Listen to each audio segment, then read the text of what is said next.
नमस्कार दोस्तों, आज की इस वीडियो में हम भारत में हुए अब तक के सारे लोकसभा इलेक्शन जिसे जनरल इलेक्शन भी बोलते हैं उसके बारे में जानेंगे।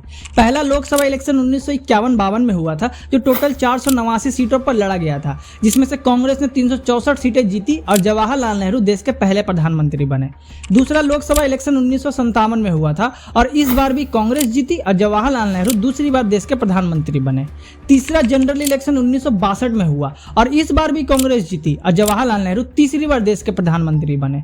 चौथा लोकसभा इलेक्शन 1967 में हुआ था जो टोटल 520 सीटों पर लड़ा गया था, जिसमें से कांग्रेस ने 283 सीटें जीती और इंदिरा गांधी देश की पहली महिला प्रधानमंत्री बनी। पांचवा लोकसभा इलेक्शन 1971 में हुआ जिसमें कांग्रेस ने 352 लोकसभा सीटें जीती और इंदिरा गांधी लगातार दूसरी बार प्रधानमंत्री बनी।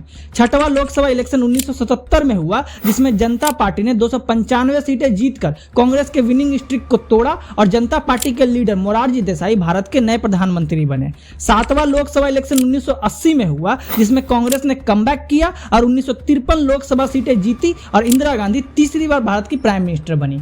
आठवां लोकसभा इलेक्शन 1984 में हुआ जिसमें फिर से कांग्रेस की जीत हुई और राजीव गांधी देश के नए प्रधानमंत्री बने। 1989 में 9वां जनरल इलेक्शन हुआ जिसमें कांग्रेस ने सबसे ज्यादा 197 सीटें जीती, लेकिन वीपी सिंह की जनता दल, लाल कृष्ण आडवाणी की बीजेपी और सीपीआई ने आपस में गठबंधन कर लिया, जिससे उनकी सरकार बन गई और वीपी सिंह देश के नए प्राइम मिनिस्टर बने। 1991 में 10वां लोकसभा इलेक्शन हुआ जिसमें कांग्रेस की जीत हुई और कांग्रेस लीडर पीवी नरसिम्हा राव देश के नए प्राइम मिनिस्टर बने। 1996 में 11वां लोकसभा इलेक्शन हुआ जिसमें पहली बार बीजेपी ने 161 सीटें जीती और अटल बिहारी वाजपेयी जी देश के नए प्राइम मिनिस्टर बने। 2 साल बाद 1998 में 12वीं बार और 1999 में 13वीं बार लोकसभा इलेक्शन करवाए गए जिसमें बीजेपी दोनों बार 182 सीटें जीती और अटल जी देश के नए प्राइम मिनिस्टर बने।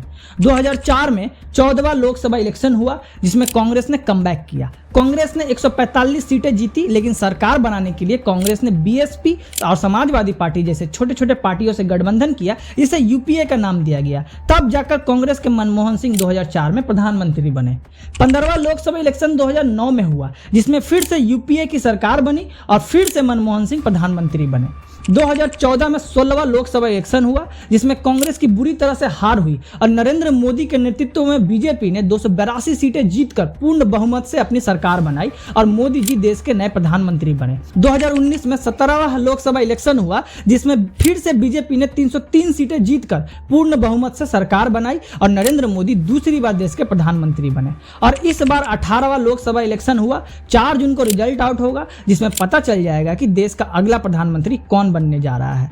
अगर हम एग्जिट पोल को देखें तो इसमें साफ साफ बीजेपी की जीत हो रही है और मोदी जी तीसरी बार देश के प्रधानमंत्री बनने जा रहे हैं।